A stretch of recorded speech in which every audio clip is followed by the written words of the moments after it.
경상북도가 포항시 포스코와 함께 타이타늄을 전략산업으로 육성하기로 하고 포항 블루벨리 산업단지에 전용 공단을 조성하기로 했습니다. 경주의 폐 LP가스통 처리업체에서 불이 나 폐가스통 천여 개가 연쇄 폭발하면서 주민들이 대피하는 등 일대가 아수라장으로 변했습니다.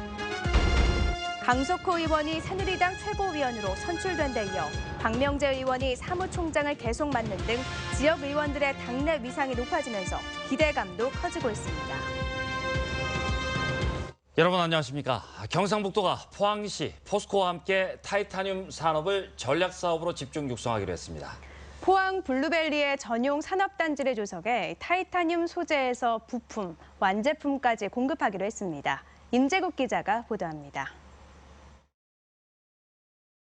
항공과 국방, 의료는 물론 미래형 자동차의 핵심 소재인 타이타늄. 강철보다 가볍고 알루미늄 합금보다 강한 고부가 가치 첨단 소재지만 전량 수입에 의존하고 있습니다.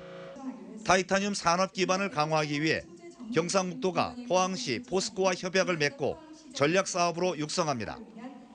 경상북도는 소재나 부품 유망 기업 발굴과 기술 협력을 돕기로 했습니다. 포항과 경주, 영천, 경산을 규제 프리존으로 지정하고 1,300억 규모의 R&D 재정 사업도 추진합니다. 포스코라는 거대한 세계적인 기업이 함께 연구와 또 생산 또 판매까지 참여하기 때문에 고용 효과라든지 앞으로 국가 산업에 대한 성공 사례를 목격하게 될 것입니다. 포항시는 블루벨리 국가산업단지에 타이타늄 전용 공단을 세우고 산업 클러스터를 조성합니다. 타이타늄 산업이 제대로 우리 지역에 정착이 될 수 있도록 모든 행정력을 도와 함께 지원하도록 그렇게 하겠습니다. 이를 통해서 일자리를 새롭게 창출하고 지역 경제가 활성화되는데 큰 도움이 되도록 그렇게 하겠습니다. 포스코는 니스트를 주축으로 타이타늄 상용화 기술센터를 운영하고 소재 연구에서 중간재 생산은 물론 항공용 부품까지 생산하는 산업 기반을 마련합니다. 타이타늄 산업단지 내 제반 기술 개발 협력 및 지원을 아끼지 않을 것이며 R&D와 설비 투자, 그래도 적극적인 투자를 추진하여 타이타늄 산업 발전의 원동력이 되도록 하겠습니다. 오는 2025년 세계 시장 규모가 600조 원에 이르는 타이타늄 산업. 침체된 지역 경기를 살리고 미래 성장 동력이 될 수 있을지 관심을 모으고 있습니다. MBC 뉴스 임재욱입니다. 오늘 오전 다슨 LP가스통 처리업체에서 불이 나 폐가스통 3천여 개 가운데 절반 가까이가 연쇄 폭발했습니다. 주민들이 대피하고 인근 산으로 불이 옮겨붙어 일대는 아수라장으로 변했습니다. 이규설 기자입니다.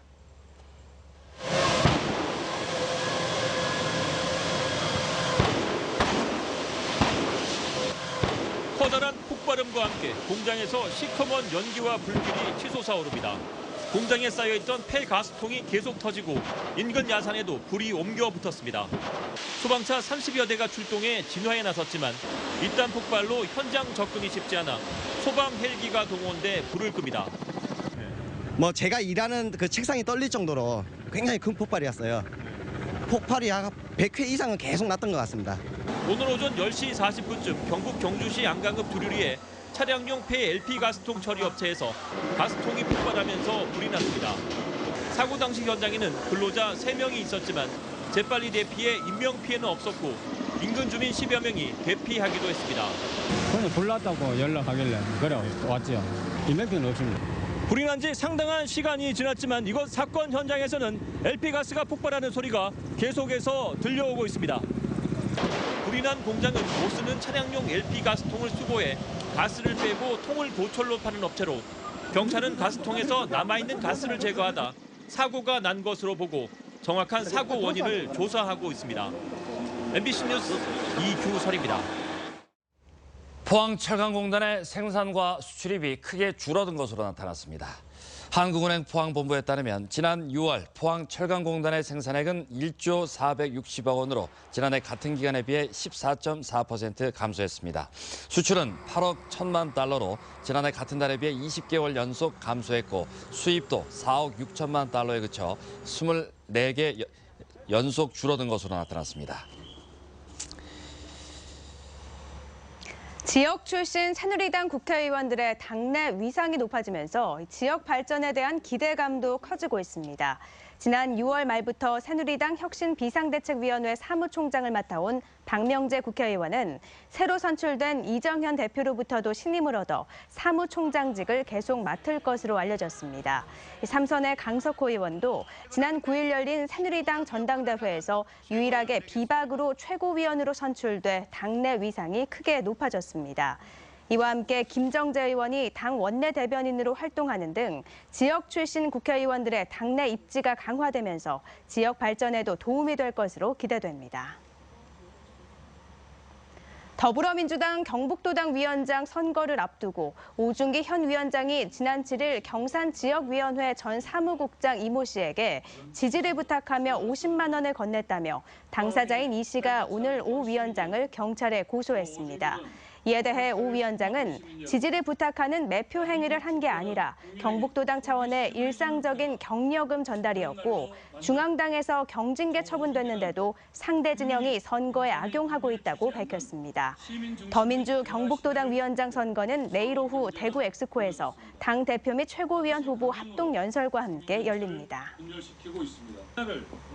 국립수산과학원은 동해안 붉은 멍게 장내 미생물에서 천연 항균 물질을 생산하는 데 성공했다고 밝혔습니다. 수산과학원은 동해안에 서식하는 붉은 멍게 내장에 있는 기존에 알려지지 않은 슈덴 계열 화합물에서 항균 물질 생산 기술을 개발해 특허 출원했고 대량 생산을 위해 민간의 기술을 이전하기로 했습니다.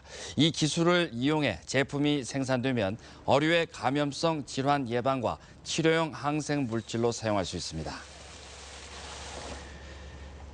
국내 최대 규모의 해양 스포츠 축제인 제11회 전국 해양 스포츠 제전이 내일 개막제를 시작으로 나흘간 울진 염전 해변 일원에서 열립니다. 해양수산부가 주최하는 이번 대회에서는 요트와 카누, 트라이애슬론, 빈수영 등 정식 종목과 드래곤보트, 고무보트, 바다수영 등 번외 종목이 펼쳐집니다. 또 피서객들을 위해 해양수산 한마당 축제와 수상 오토바이 퍼레이드 등 부대 행사와 씨워킹, 염전 소금 만들기 등 체험 행사가 마련되고 울진 엑스포공원에서는 지역 특산품 판매와 문화 행사가 진행됩니다. 포항시는 오늘 용흥동 전몰학도 충원탑에서 제60회 추념식을 갖고 학도의용군의 숭고한 뜻을 기렸습니다. 오늘 행사는 기관단체장과 유족, 학생들이 참석한 가운데 해병 군악대의 조총 발사를 시작으로 학도의용군의 전공사 낭독과 헌화, 그리고 이후군 학도병 편지 낭독 순으로 진행됐습니다. 포항시와 보훈단체는 1950년 8월 11일 포항여고 전투에서 산화한 48명을 포함해 인근 전투에서 숨진 학도의원군 1394위의 영령을 기리기 위해 1957년 충혼탑을 건립했습니다. 경상북도는 제71주년 광복절을 맞아 독도 의용수비대원 19가정을 찾아 위문품을 전달했습니다. 독도 의용수비대는 6.25 전쟁이 끝나가는 무렵인 1953년 4월부터 1956년 12월까지 일본의 만행에 맞서서 독도를 지켜온 민간 조직으로 33명의 대원 가운데 현재 7명만 생존해 있습니다. 오늘 오전 7시 반쯤 포항시 남구 대잠동의 오피스텔 건설 현장에서 높이 32m의 굴착용 크레인이 넘어지는 사고가 발생했습니다. 넘어진 크레인은 안전 울타리에 걸쳐져 다행히 인명피해는 발생하지 않았지만 전신주 1개가 부서져 이 일대 전기 공급이 1시간 넘게 끊겼으며 인근 도로의 차량 통제로 출근길 운전자들이 큰 불편을 겪었습니다. 경찰은 현장 직원들을 상대로 정확한 사고 원인을 조사하고 있습니다. 경북 소방본부 소방특별사법경찰관이 119 구급대원을 폭행한 34살 박모 여인을 직접 수사해 검찰에 처음으로 송치했습니다. 박 여인은 지난 7월 28일 10시쯤 안동에서 어지러움증을 호소해 119 구급대원들이 병원으로 이송하던 도중 갑자기 의료장비를 빼앗아 구급대원을 폭행한 혐의입니다. 경북소방본부는 소방대원 폭행 사범은 법과 원칙에 따라 강력히 처벌해 나가기로 했습니다. 전국에 폭염특보가 발효된 가운데 푹푹 찌는 더위가 이어지고 있는데요. 이렇게 무더운 날에는 자외선 차단은 물론 열사병 등 온열 질환에도 주의하셔야 합니다. 송혜림 기상캐스터입니다. 네, 어제만큼 더운 날이 이어지고 있습니다. 기온이 내려갈 기미를 보이지 않고 있는데요. 결국에는 이렇게 전국에 폭염특보가 발효됐습니다. 울진 지역은 폭염주의보가 발효 중이지만 영덕과 포항, 경주에는 폭염경보까지 내려진 상태입니다. 앞으로 당분간은 무더운 날씨가 이어지면서 더위 대비 잘하셔야겠습니다. 현재 보시는 그림은 내일 자외선 지수와 불쾌 지수를 나타낸 건데요. 이렇게 전국이 빨갛게 물들 정도로 불쾌 지수도 매우 높겠고요. 자외선도 매우 강하겠습니다. 내일은 열지수마저 높겠습니다. 열지수가 높을 때는 열사병과 열경련의 가능성이 높아집니다. 낮 12시부터 오후 5시 사이에 야외 활동과 작업은 자제하셔야겠고요. 햇볕은 꼭 차단하셔야 합니다. 또 주정차된 차에 어린이나 동물을 혼자 두지 않도록 주의하셔야 합니다. 자세한 내일 날씨 알아보시죠. 경북 동해안 지역은 고기압의 영향을 받아 대체로 맑은 날이 이어지겠습니다. 기온은 오늘과 비슷하겠는데요. 아침 기온 24도에서 26도고요. 낮 최고 기온은 울진 31도, 영덕 36도, 포항 35도, 경주 37도까지 오르겠습니다. 울릉도와 독도 지역에도 구름은 조금 끼겠습니다. 아침에 울릉도가 24도, 독도 25도, 한낮에는 울릉도가 30도, 독도 29도입니다. 바다 날씨도 대체로 맑겠습니다. 바다의 물결 0.5에서 1m로 잔잔하게 일겠습니다. 네, 토요일까지는 이렇게 폭염특보가 발효될 정도로 더운 날이 이어지다가 일요일부터는 차츰 내림세를 보이겠습니다. 날씨였습니다. 포항 동지고등학교를 졸업한 곽동환 선수가 오늘 새벽 리우올림픽 유도 남자 90kg급에서 소중한 동메달을 따냈습니다. 곽동환의 모교인 포항 동지고 체육관에선 곽 선수의 부모와 동지고 유도부 선후배 등 200여 명이 모여 밤새 열띤 응원을 펼쳤습니다. 특히 동메달 결정전에서 곽동환이 2분 30초 만에 스웨덴 선수들 자신의 주특기인 업어치기로 넘기자 체육관에서는 환호가 터져나왔고 곽 선수의 부모는 감격의 눈물을 흘리기도 했습니다. 포항 스틸러스가 최근 5경기에서 4패를 당하며 부진해서 헤어나오지 못하고 있습니다. 포항은 어제 제주 원정에서 후반 20분에야 첫 번째 유효 슈팅을 하는 등 무기력한 경기력을 보이며 0대3으로 완패했습니다. 특히 포항은 최근에 패한 4경기에서 모두 득점을 올리지 못하는 등 공격력이 무뎌져 경기력을 발전시키기 위한 대책이 필요해 보입니다.